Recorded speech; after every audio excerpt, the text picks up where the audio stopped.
예, 안녕하세요. 예, 우리 오늘 공부할 게 많습니다. 근데 별로 지루하진 않을 거야. 다 재밌는 내용들이니까. 그렇죠? 이 공법을 갖다가 처음부터 암기를 하고 공부하시는 분들은 공법에 대한 스트레스 때문에 중개사 공부를 못 해요. 근데 공법을 갖다가 내용을 이해를 하면서 공부하시면요. 다 생활에 다 필요한 내용들이고요. 야, 이거는 진짜 상식이구나. 내가 이걸 지금까지 모르고 살았단 말이야. 이런 생각이 들 겁니다. 예, 그렇게 공부를 하시면은 전혀 어렵지도 않고 지루하지도 않을 거예요.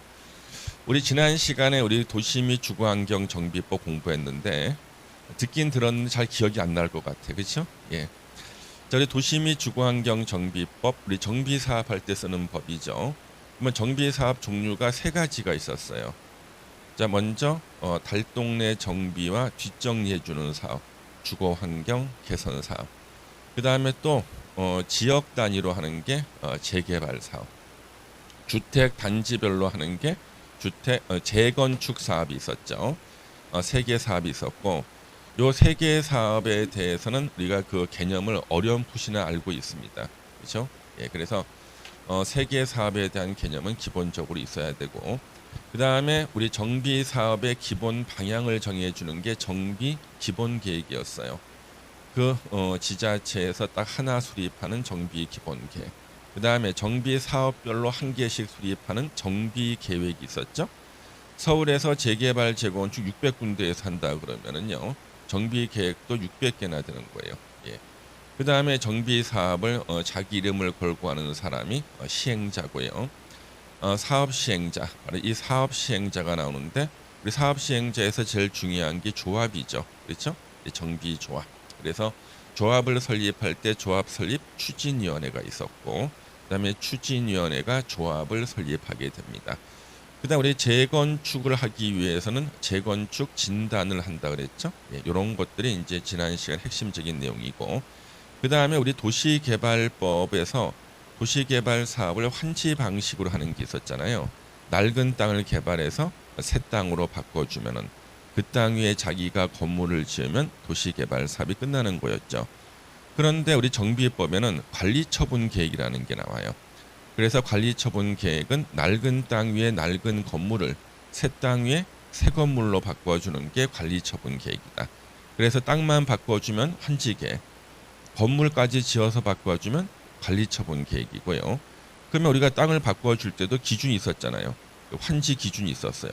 뭐 위치, 면적, 토질, 수리, 이용 상황, 환경 이런 것들이 있었잖아요.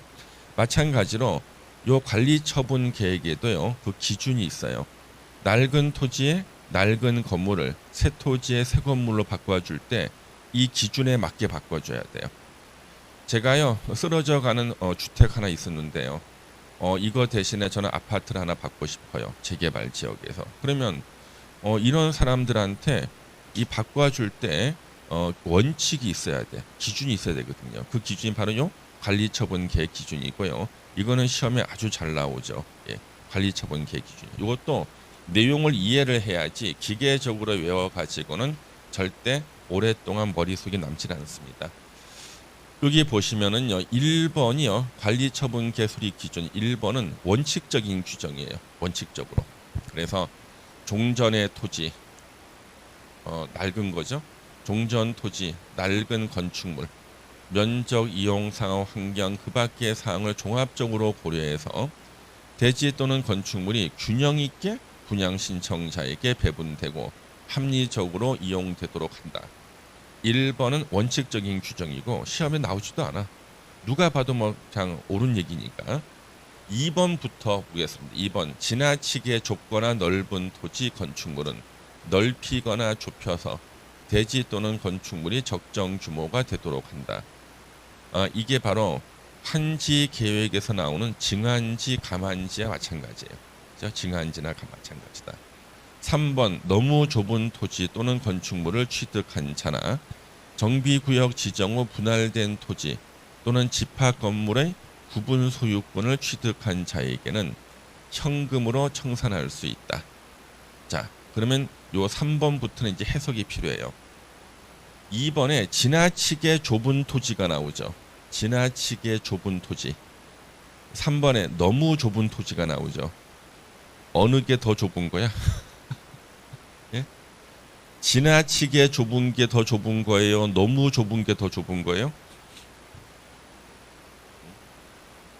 너무 좁은 게 더 좁은 거예요. 잠깐만요. 예. 너무 좁은 토지. 그래서 우리가요 조금 좁은 거는 징환질 해주잖아. 근데 깃발 하나 꽂을 땅이 안 나와. 예. 그러면 우리가 바로 너무 좁은 토지 그래서 분양권 안 주고 현금 청산할 수 있어요. 그래서 너무 좁은 토지나 너무 또 좁은 건축물을 취득한 자 현금 청산 분양권 안 줘. 새 아파트 안 줘. 그다음에 정비구역 지정 후 분할된 토지를 취득했다. 이 얘기는 뭐예요? 지분을 쪼갠 거예요. 서울 같은 데는요. 토지만 갖고 있어도 재개발 지역에 아파트 분양권 나오는데 원칙이 90제곱미터 이상 갖고 있어야 돼요. 그러면 200제곱미터를 가지신 분은요. 이걸 두 개로 쪼개면 두 필지로 100 하면은 분양권 두 개 되잖아요. 쪼갤 때 언제 쪼개야 되면 정비구역 지정하기 전에 쪼개야 돼. 정비구역 지정 후 분할된 토지. 요거는 현금 청산해 버린다. 그다음에 집합 건물의 구분 소유권 취득한 자. 혹시 민법 시간에 집합 건물 공부하셨습니까? 집합 건물법 아직 안 나왔어요? 예. 대부분의 민법 내용을 공법 선생이 가르치고 진도 나가야 되네. 예. 자, 우리 길에 지나가다 보면요 무슨 상가 건물 있죠. 예, 예, 그 건물이 바로 집합 건물이에요. 예, 집합 건물. 상가 건물인데 밑에 보니까 뭐 상가 있고 위에는 오피스텔 있고 다 그렇잖아요. 그거 다 집합 건물입니다. 예. 그래서 집합 건물에 101호, 102호 다 구분 소유권이에요. 그러면 이게 왜 나왔냐 그러면요. 서울에서요 재건축을 하는데 상가 소유자들은 원래 상가를 분양받아야 돼요. 근데 이 상가 소유자들이 동의를 안 해. 그래서 재건축을 못 해. 그래서 어떡하냐 그러면 상가 소유자들한테 너네들도 아파트 분양권 줄게 그러면 동의를 하는 거예요. 그래서 아파트 분양권 줄게 그래서 동의를 할 때 어떤 일이 벌어지냐 그러면 상가를 갖다가 좀 큰 거 가지신 분이요. 상가를 쪼개요. 분할해서 구분 소유권을 만들어. 그래서 상가 한 100제곱미터 갖고 있던 분이 20제곱미터씩 해서 5개로 나눈 다음에 이 4개를 팔아. 자기 친척, 부모님, 형제, 자매한테 팔아 싸게.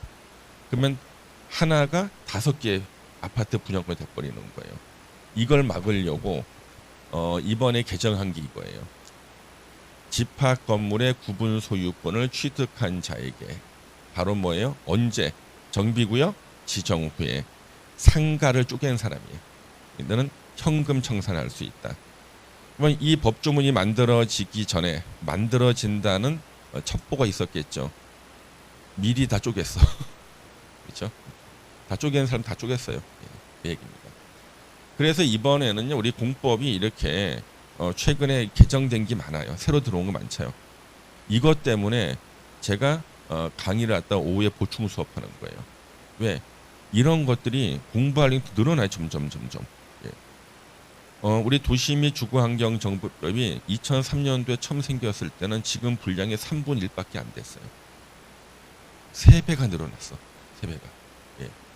그런데도 강의 시간은 그대로야. 아니 중개사법도 일주일에 하루. 공법은 20배가 넘는 분량을 갖고 있는데도 일주일에 하루. 그래서 여러분들한테 이해를 시켜드리기 위해서는 오후에 보충 수업을 해야 돼요.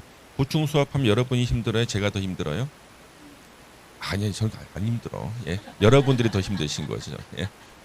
저는 즐거워요. 여러분들이 성적만 잘 나오면은. 근데 그렇게 해서라도 이해를 하셔야 되거든요. 그렇죠? 자, 여기 3번 요거 이번에 바뀐 거니까 알아두셔야겠죠? 예.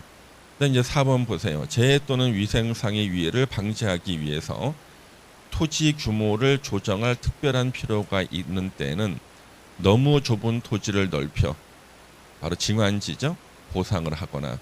자, 요거 보세요. 건축물의 일부와 그 건축물이 있는 대지 공유 지분을 교부할 수 있다. 이거 우리 환지 방식에서 나왔던 입체 환지나 마찬가지죠? 예, 마찬가지예요. 5번을 제가 노란색 표시해 놨어요. 요거 시험에 자주 나와요. 분양 설계에 관한 계획은 분양 신청 기간이 만료하는 날을 기준으로 수립한다. 이게 뭐냐 그러면 분양 신청을 마감했더니 100명이 분양 신청했어요. 그러면 새로 지은 아파트가 이렇게 있잖아요. 이거 100개로 쪼개줘야 되는 거예요. 그렇지 않습니까? 그래서 분양 설계는 요거 쪼개주는 걸 말해요. 쪼개주는 거. 예. 자, 분양 설계 쪼개줄 때는 언제 기준으로 분양 신청 기간이 만료하는 날 100명이 분양 신청했으면 100개로 쪼개줘야 된다. 그런 뜻입니다. 그다음 6번이 이제 원칙이에요. 1세대 또는 1명이 하나 이상의 주택 토지를 소유한 경우 1주택 공급하고 같은 세대에 속하지 아니하는 2명 이상이 1주택 1토지를 공유한 경우에는 1주택만 공급한다.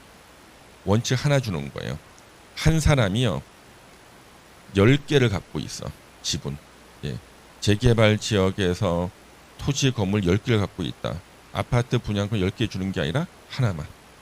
그 다음에 토지 건물을 갖다가 10명이 공유로 한 개를 10명이 공유해도 한 개만 주는 거예요. 이게 원칙이에요. 예. 이 원칙이 생긴 지가 한 20년 됐어요. 예. 예전에는 재개발 지역에서는 가진 개수만큼 줬어요. 가진 개수만큼. 그래서 제가 아는 분 중에 재개발 투자를 한 200억 버신 분이 있어요. 그분 공인중개사였어요. 예. 그래서 그분이 엊그제 저 통화했었어요. 엊그저께도 저 가끔 뵙는 분인데 그분이 원래 사우디에 근로자로 가셨어요. 사우디로 예전에. 예. 그래서 하도 뜨거워서 지금도 얼굴이 까마셔요. 사우디에 근로자로 가서 이제 귀국했잖아요. 돈을 벌어 왔거든요. 근데 자기 친구가 서울의 금호동에서 부동산을 하는 친구가 있었어요. 예. 그 친구가 너 돈 벌어 왔으니까 여기 매물이 하나 나왔다. 사라는 거예요. 근데 원룸 24개. 근데 원룸인데 허가를 다세대 주택으로 받은 거니까 다세대 주택은 공동주택이죠. 아무리 방이 작은 원룸이라도 한 개당 아파트 분양권 한 개씩인 거예요. 당신은 24개. 원룸 하나를 통건물로 샀어요. 그때는 법이 지금 달라. 가진 개수만큼 주는 거였어요. 그래서 아파트 분양권 24개잖아요. 그랬는데 동네에서 공인중개사가 찾아온 거예요. 당신 이거 얼마 주고 샀습니까? 근데 얼마 주고 샀는데요? 내가 당신의 산 가격을 2배로 줄 테니까 파세요. 너무 신나. 몇 달 사이에 2배로 주겠대. 팔았어. 팔았더니 이 사간 이 공인중개사가 실수요자들한테 자기가 사온 그 가격에 2~3배로 파는 거예요. 그럼 누가 더 많이 벌었어요? 공인중개사가. 이분이 충격을 받고 일을 그만두시고 바로 노량진으로 가서 공인중개사 학원에 등록을 하십니다. 바로 그때가 제 8회 공인중개사 시험에 8회 공인중개사 시험 몇 달 만에 합격했어요. 동기부여가 있으니까 합격하고 바로 그 금호동에 개업을 하셨어요. 그래서 이제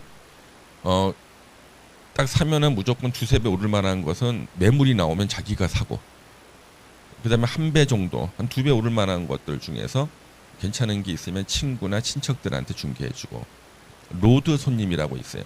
길을 지나가다 문 열고 들어오시는 분 수익률 한 50% 되는 것만 이렇게 해주고 이렇게 하신 거예요. 한 200억 버셨어요. 예, 재개발로. 근데 지금은 용산에 아파트 한 채만 남았어요. 왜? 주식에 손을 대셨어. 예, 그래서 주식으로 다 하셔서. 그분이 이제 우리 부동산 모임에서 앞에서 인사말을 하시는데 한 말씀 하신 게 있어요. 부동산은 망해도 현물이 남는데 주식은 망하니까 휴지가 되더라. 부동산이 최고다. 이렇게 말씀하셨습니다. 그래서 가훈이 주식만 하지 말자는 게 가훈이야. 가훈. 예. 그리고 난 다음에 법이 바뀌었어요. 이제는 무조건 한 개씩만 주는 거예요. 그래서 24개 갖고 있더라 23개는 다 청산 대상이 돼. 예. 이게 원칙이에요. 그런데 예외가 있어. 2개 이상 분양권을 줄 수 있는 예외. 이게 이제 시험 문제 되겠죠? 예. 자, 그래서 다음의 경우에는 각 항의 방법에 따라 주택을 공급할 수 있다. 1번 2명 이상이 하나의 토지를 공유했어요. 그러면 공유니까 분양권 원래 하나 줘야 되잖아요. 근데 이런 경우가 있어요. 토지가 엄청나게 커. 토지가요 너무 큰 거예요. 이게 돼 있어요. 토지가 이만한 토지를 갑하고 을이 공유를 하고 있는데 이게 이 토지의 4분의 1만 있어도 40평대 아파트를 분양받을 수 있을 거예요. 한 4개는 나올 건데 법에 뭐라 그랬어요? 공유는 무조건 하나만 준다 그래서 분양권 하나만 주는 거예요. 그러면 저 갑하고 을이 항의를 할 거 아니에요. 아니 우리는 토지가 커서 한 4개는 줘야 정상인데 왜 하나밖에 안 줍니까? 야 법에 공유자는 무조건 하나만 준다 그랬어. 근데 이 사람들은 그럼 너네들은 정비구역 지정하기 전에 토지를 미리 분할해 놓으면 되지 않느냐. 너네들은 권리 위에 잠자는 자다. 자 권리 위에 잠자는 자 누가 한 얘기야 이거 들어보셨습니까? 권리 위에 잠자는 자라는 거 들어보셨어요? 그래서 우리가 이제 뭐 소멸시효 같은 거 있잖아요. 내 권리를 주장할 수 있는데 주장 안 하면 소멸시효 만료되잖아요. 그 근거가 뭐냐 그러면 권리 위에 잠자는 자를 보호할 필요가 없다. 예. 이거는 이제 독일 사람이 있어요. 독일의 그 예링이라는 사람이 있어요. 독일의 법학자 예링. 예, 예링이라는 사람. 권리 위에 잠자는 자는 보호할 필요 없다. 그래서 우리가 법에서 보면은 기간이 지났는데도 권리 주장 안 하면 다 없애버리잖아요. 이게 바로 이 사람 때문에 그런 거예요. 예링이 권리 위에 잠자는 자는 보호할 필요가 없다. 그럼 너네들은 정비구역 지정하기 전에 토지를 분할해 놓으면 되지. 왜 지금 와가지고 딴소리 하느냐. 너네들은 권리 위에 잠자는 자다 그런 거죠. 이 예링 참 대단한 사람입니다. 이분은 원래는 독일의 철학과 학생이어서 철학과. 근데 당신은 철학과가요 돈이 안 되는 과였어요. 여자를 사귀었는데 그 부모가 우리 딸하고 결혼하려고 그러면 법학과를 옮기면 결혼시켜 주겠다 그랬습니다. 그래서 결혼을 하려고 전공을 바꿉니다. 법학으로. 그래서 법학자가 됐죠. 예링. 예. 그래서 아주 유명하신 분입니다. 그래서 하늘이 무너져도 정의는 세워라. 이분이 하신 말씀입니다. 주로 유명한 말만 주로 하신 분이 이분이에요. 그래서 자 그러면은 갑하고 을이 있잖아요. 이렇게 얘기한 겁니다. 혹시 여러분들 공유물 분할 금지 배우셨어요? 민법 시간에? 내용 안 물어볼게. 사실관계 확인해줘요. 공유물 분할 금지 배웠어요? 안 배웠어요? 공유물을 갖다가 분할 금지 특약을 할 수가 있어요. 최장 5년. 그래서 갑하고 을이 형제지간인데 아버지가 형제끼리 싸우지 말라고 공유물 분할 금지 특약을 해놓은 거예요. 분할하고 싶어도 못해. 싸우지 말라는 것 해놨지만 결국 싸워야 돼. 그렇지 않습니까? 예. 그래서 이런 일 때문에 요걸 예전에 신설했어요. 2명 이상이 일토지를 공유한 경우로서 조례로 주택 공급을 따로 정하고 있는 경우에는 조례로 정하는 바에 따라 주택을 공급할 수 있다. 2개, 3개도 줄 수 있다. 지자체 조례가 정하면 이런 경우에. 예. 그 다음에 2번. 다음 어느 하나에 해당하는 토지 등 소유자에게는 소유한 주택 수만큼 공급할 수 있다. 와, 10개 갖고 있으면은 새 아파트 10개로 바꿔줄 수 있다는 거예요. 첫 번째, 과밀 억제권역에 위치하지 아니한 서울 전부 다 과밀 억제권역. 북쪽으로 의정부, 남쪽으로 수원까지예요. 위치하지 아니한 재건축 사업의 토지 등 소유자는 갖고 있는 것만큼 새 아파트로 바꿔줄 수 있다. 그러면 이게 별 도움이 안 되는 게 우리가 과밀 억제 권역이 아닌 곳에서는 재건축을 안 해요. 돈이 안 되기 때문에. 그 돈 있으면 차라리 새 아파트 사는 게 더 싸게 먹혀. 서울 중심에서 북쪽으로 의정부, 남쪽 수원 그 사이에서만 재건축을 하지 과밀 억제 권역이 아닌 곳. 예? 저기 뭐 연천 안 한다니까. 예. 그래서 하지 않으니까 가진 개수만큼 주겠다는 뜻이야. 예. 근데 단 갑자기 호재가 있어가지고 투기가 생길 경우 있겠죠. 예비적으로.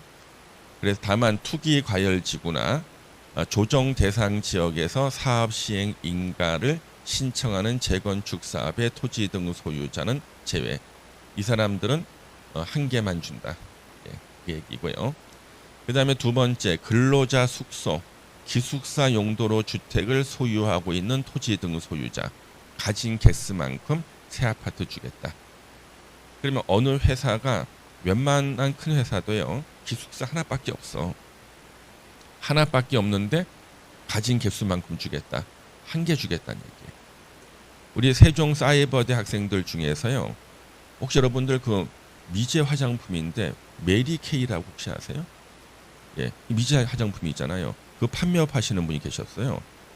한 날 그 추석 명절 때인가 저한테 교수님한테 여자 화장품을 선물로 드리겠대요. 그래서 제가 몇 개나 주실 건데 그랬더니 부인 수만큼 주겠대.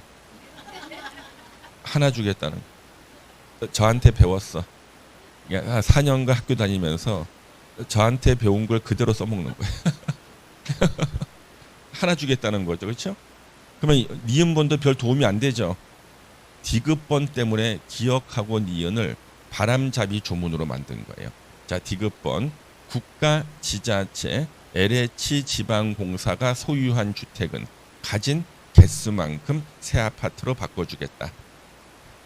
지네들은 가진 개수만큼 새 아파트로 바꿔주겠다. 이것만 만들면 남들이 뭐라고 하겠죠. 어떻게 해야 돼? 바람잡이 조문으로 기억 니은을 만들고 디귿번을 슬쩍 만든 거예요.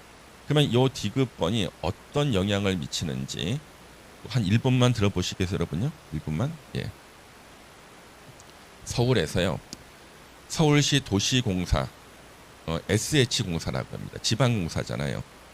서울시 도시공사는요. 서울의 임대주택을 좀 많이 확보하고 싶어요. 근데 어떤 일이 벌어지냐 그러면 여러분 빌라라 그러지만 우리는 공식적으로 다세대 주택이에요.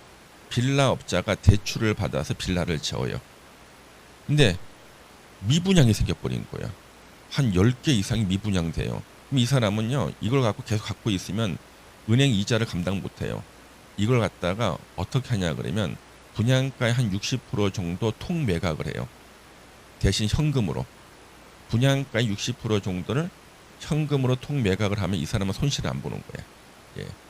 그때 60% 통매각할 때 그 자금이 어디서 오냐 그러면 명동의 사채 자금이 들어와요. 근데 사채 자금은 수익률이 10%가 돼야 움직여요. 그래서 명동의 사채 자금이 들어와서 이것을 통매각을 해요. 다 매입해 60%로 현금으로. 이걸 강남이나 선능력에 있는 부동산 회사에다가 위탁을 해요. 부동산 회사는 그 TV 보면은 케이블 TV에 부동산 방송 같은 거 있어요. 거기 보면은 뭐 매물 정보 해가지고 막 나와서 하죠. 분양가 10% 싸게 한다고. 그게 다 그거예요. 그래서 이제 실수요자를 갖다 찾아 부동산 방송을 갖다가 그거는 돈을 내고 나가는 거예요. 예. 돈을 내서 아나운서 뭐 카메라 기사 작가 월급 다 주는 거예요. 그래서 그렇게 팔잖아요. 그러면은 딱 수익률이 10%가 나와요. 예. 다 그렇게 했다고요. 근데 이걸 갖다가 가장 부럽게 쳐다보는 사람은 누구냐 그러면 서울시 도시공사예요. 왜? 자기네들은요 돈도 있어. 그렇잖아요. 왜? 60% 통매입을 해도 전세를 놔도 60% 나오는데. 예.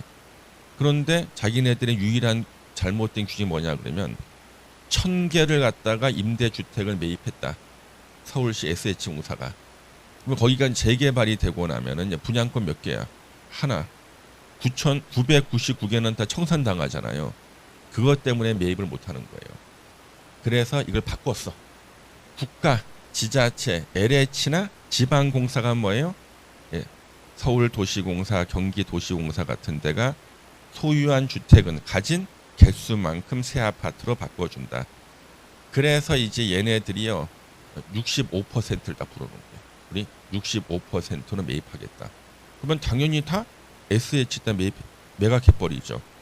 그러면 사채 자금은요 수익이 5%밖에 안 나오잖아요. 못 움직이는 거예요. 사채 자금이. 예. 그래서 결국에는 이 사채 자금이 강남의 부실채권 시장으로 갔어요. NPL이라 그러죠. NPL 부실채권. 예.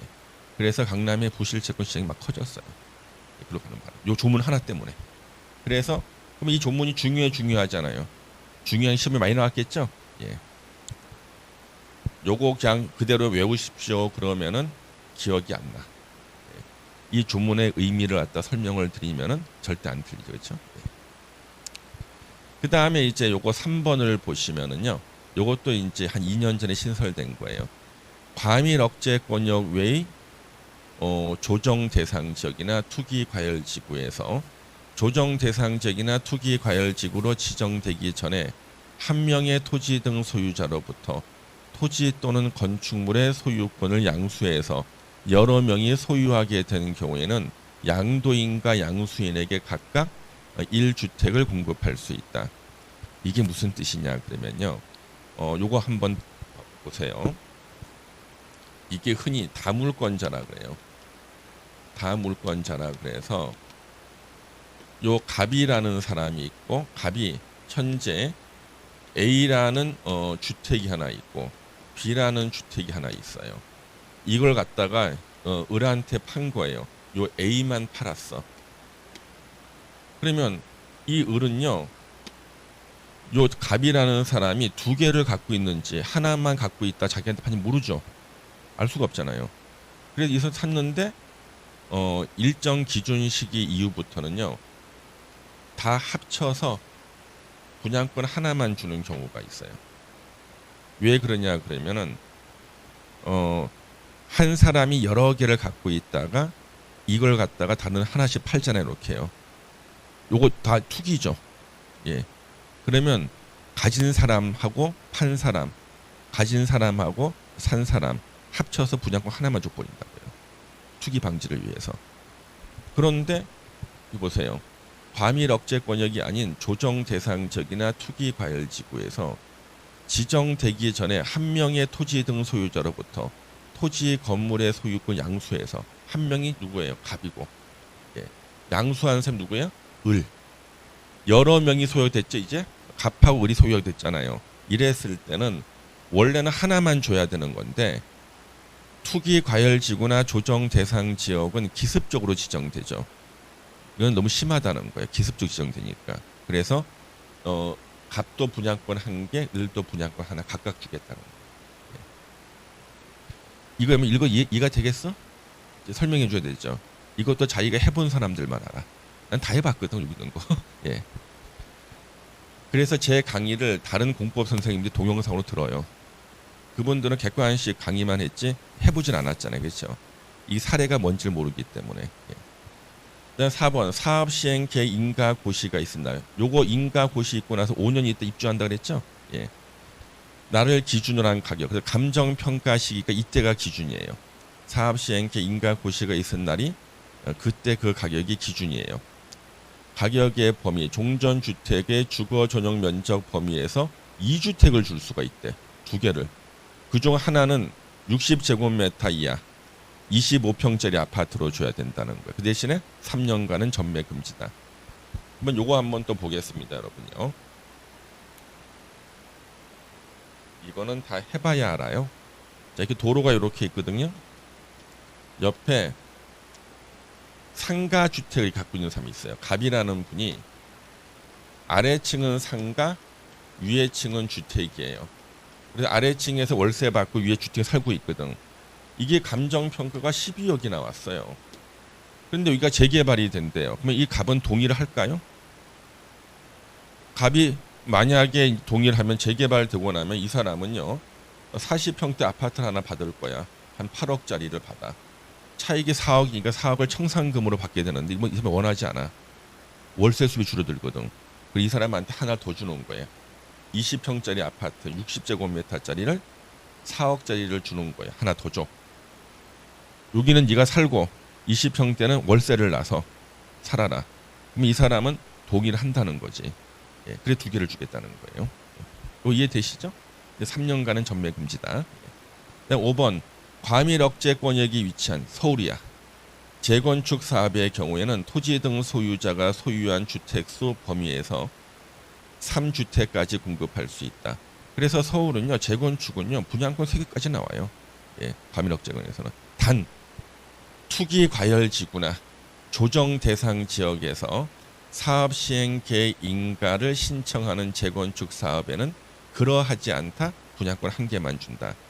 그래서 서울에서 재건축을 투자할 때 아파트 3개를 갖고 있었거든요. 원래 분양권 3개 줘야 되는데 갑자기 서울이 투기 과열 지구나 조정 대상지로 지정되면 이제 분양 하나밖에 안 주죠. 2개를 팔아야 되는 거예요.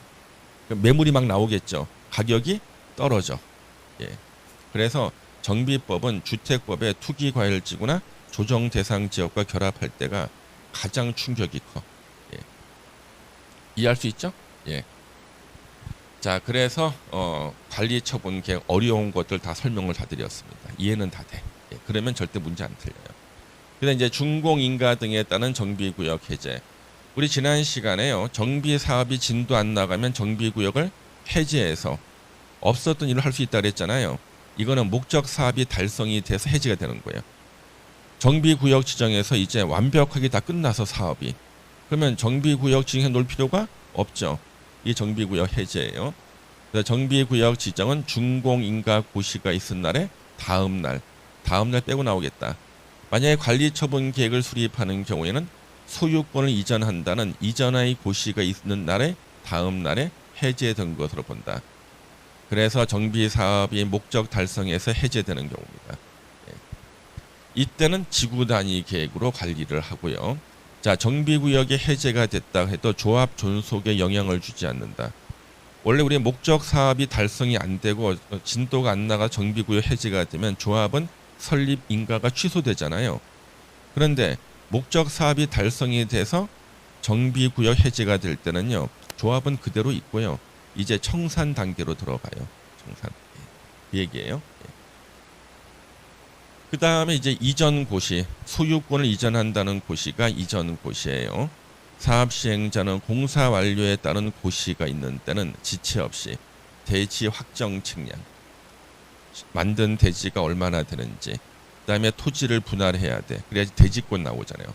그죠?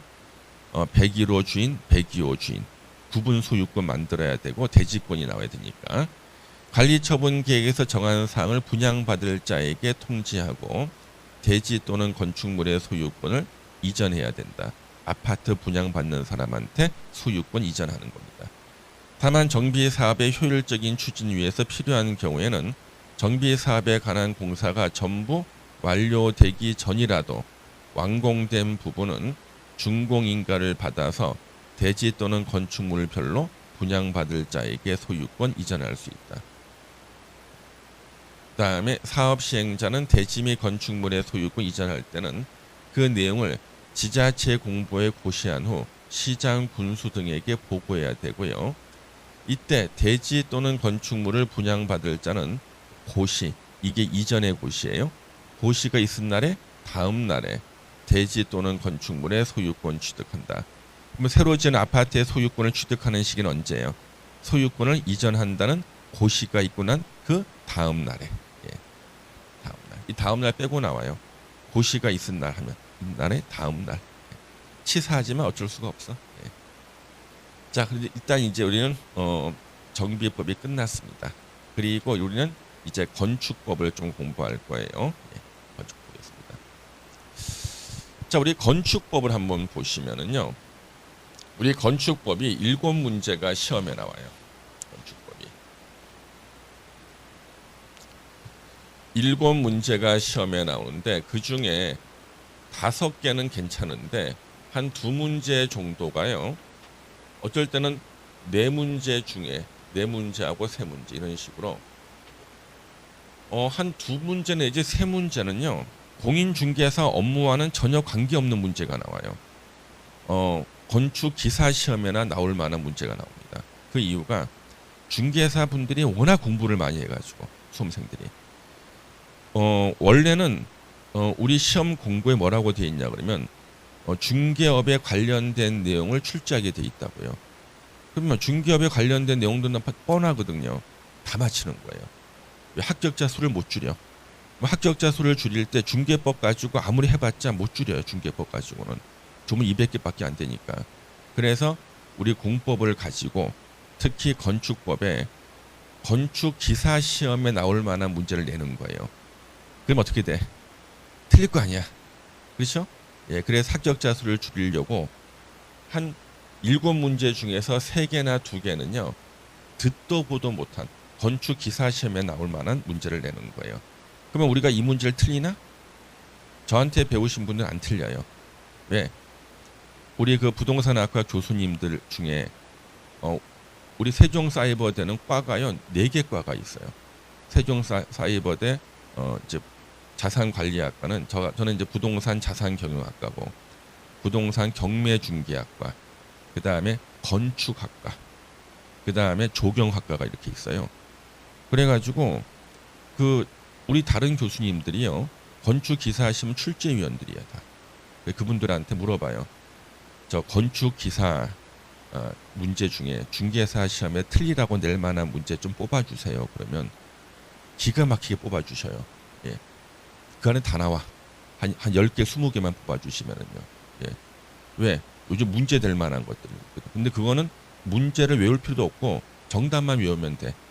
왜? 응용이 안 되기 때문에. 예. 그래서 매년 시험 임박하면 어떻게 하는 거예요? 제가 문제 나눠드리고 같이 풀어. 그리고 정답만 외워. 문제 보면은 맞춰. 예. 그래서 이것도 우리 포기 안 하고. 이건 언제 하냐 그러면 한 7월 달쯤 문제 풀이할 때 할 거예요. 그러니까 우리는 일단 5문제를 다 마치고 틀리라고 내는 문제 있잖아요. 이건 보너스 점수거든요. 그때 문제 좀 제가 나눠드리는 거 풀어보시면 돼요. 어렵지가 않고요. 그래서 제가 이 문제를 여러분들이 만약에 여기 교수님이라면은 제가 각종 행사 있을 때 얼굴을 비치지 않으면 문제 주시겠습니까? 안 하죠. 예. 그래서 저도 각종 행사 있을 때 얼굴을 비치러 갑니다. 예. 그래서 혹시나 4월 달, 7월 달 요때 제가 학교 모임이 있다, 또는 이제 교수 회의가 있다, 아니면은 학회가 있다, 그러면 요일이 바뀔 수가 있어요. 수업 요일이 다른 과목하고. 그러면 왜 그렇게 자꾸 물어보지 마. 아셨죠? 예, 예. 저를 빼고는 다 중개사 출제위원이 있어요. 예, 빼고는. 예. 자, 그래서 미리 말씀드렸어요. 일단 우리는 먼저 4개 내지 5개를 확실히 맞히는 게 중요해요. 이거만 해도 아주 우수한 성적 붙어요. 예. 자, 건축법 목적 보세요. 건축물의 대지, 구조, 설비, 기준, 용도 등을 정해서 건축물의 안전, 기능, 환경, 미관을 향상시킴으로써 공공복리 증진에 이바지 하는 것을 목적으로 한다. 그러면 우리 법의 목적에 공공복리가 나오는 게 3개 있다 그랬죠. 국토계획법, 도시개발법, 건축법 3개. 이거 예전에 설명했더니 저런 게 뭐가 중요했던 분, 그의 시험 나왔어. 기출 문제가 다음 중 건축법에 대한 설명으로 옳은 것을 찾아라. 정답. 건축법은 공공복리 증진을 목적으로 한다. 이게 정답으로 나왔어요. 그렇죠? 자, 그 다음에 건축법이 이제 적용되는 대상이 있습니다. 자, 건축법이 적용되는 적용 대상물. 자, 건축법은 어디에 적용되는가? 먼저 건축법이니까 건축물에 적용이 돼요. 건축물에.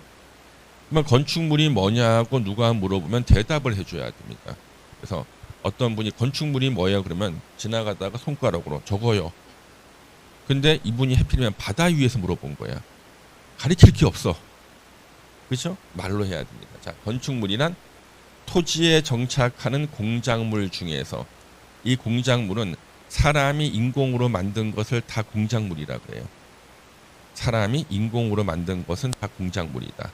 공작물의 대표, 광고탑 같은 거, 고속도로 옆에 무슨 대학교, 무슨 세탁기, 광고탑 있습니다.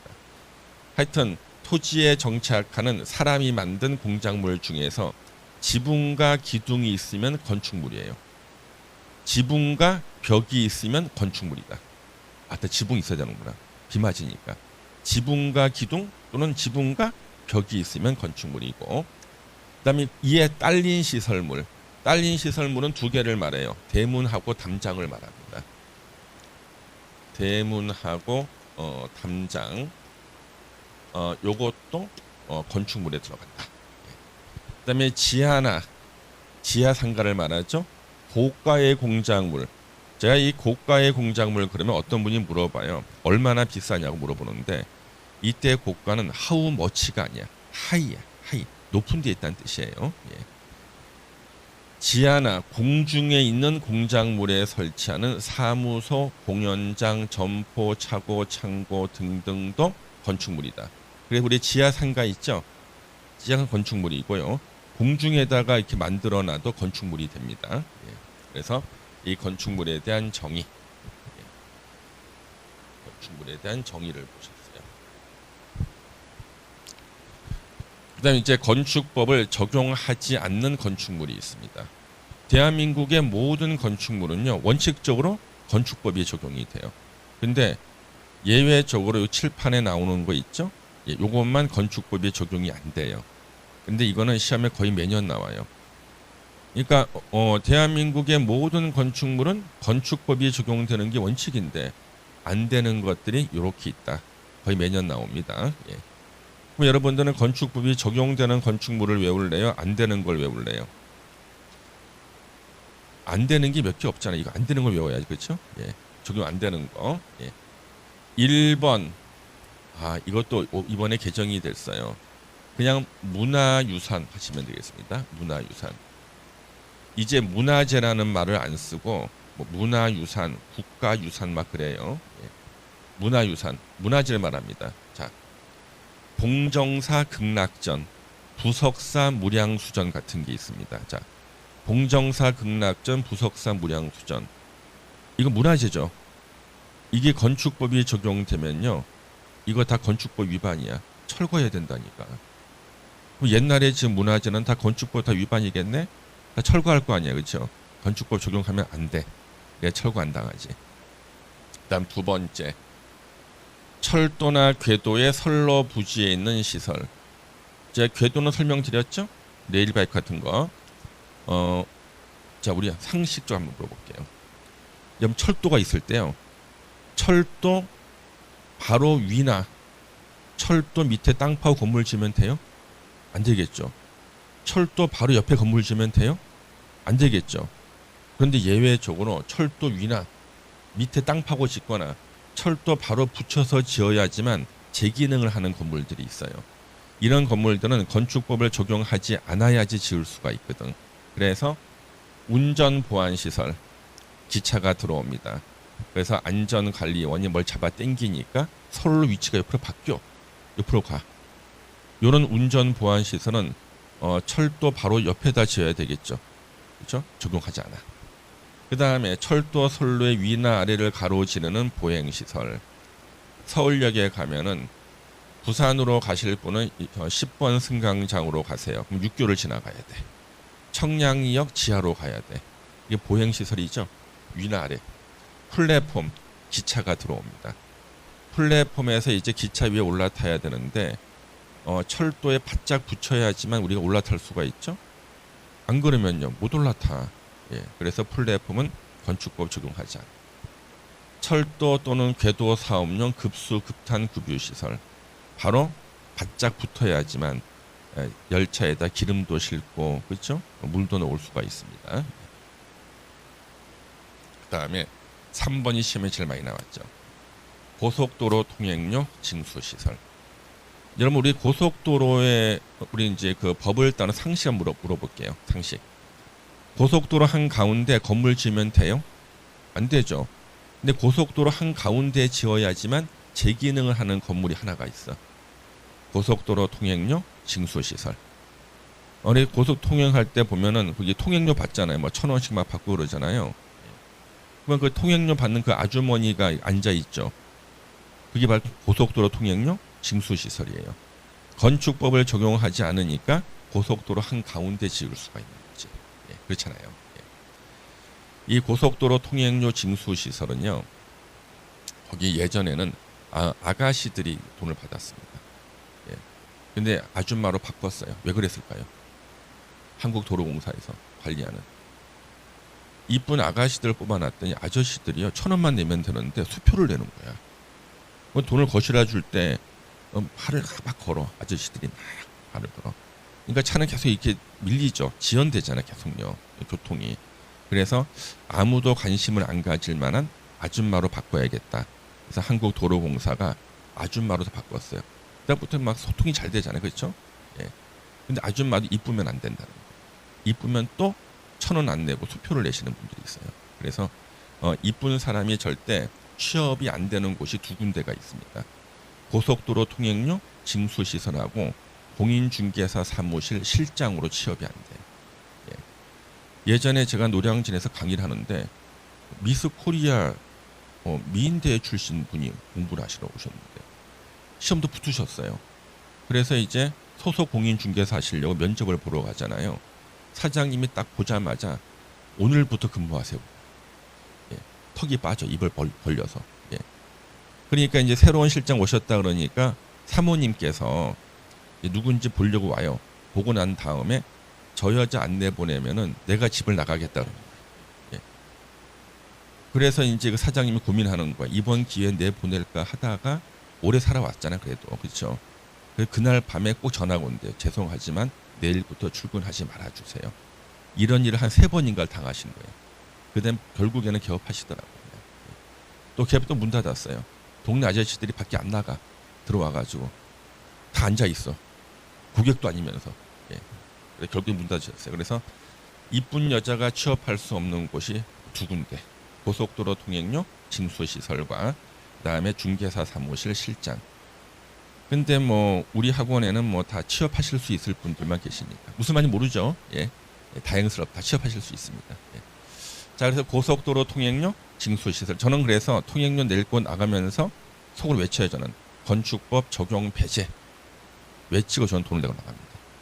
항상 복습하는 기분으로 건축법 적용 배제 하고 돈 1,000원 내고 나가는 거지. 예. 시험에 계속 나왔다. 예, 시험에. 예. 그 다음에 이제 컨테이너. 자, 컨테이너는 대법원 판례상 건축물로 봐요. 컨테이너를 이용한 간이 창고로서 공장의 용도로만 사용되는 건축물의 대지에 설치하는 것으로서 이동이 쉬운 것만 해당된다. 그래서 건축물은 고정성이 있어야 돼요. 이동이 쉬우면 건축법이 적용되질 않아. 이동이 쉬운 거. 그래서 컨테이너 밑에 바퀴가 달려 있잖아요. 그러면 건축물로 보지 않아. 예. 바퀴가 없으면 건축물로 봐요. 예. 그 컨테이너 이용한 간이 창고 이동이 쉬운 것은 건축법이 적용되지 않는다. 그 다음에 하천 구역 내의 수문 조작실. 하천이 있는데 물을 막았다 올렸다 수문 있죠. 하천 한 가운데 건물 지으면 돼? 근데 가운데 지어야지만 제기는 하는 게 수문 조작실. 건축법을 적용하지 않으니까 지을 수가 있다는 거예요. 이렇게 기억하면 절대 안 틀려. 매년 시험에 나옵니다. 그러면 이제 틀린 지문으로 교수님들이 내는 거. 자, 적용이 안 될 것처럼 보이지만 건축법이 적용되는 것들이 있어요. 전통 사찰, 철도 역사, 전통 건조물, 군사시설. 이거는 다 기출문제 나왔던 것들이에요. 국내에서 보는 시험에서.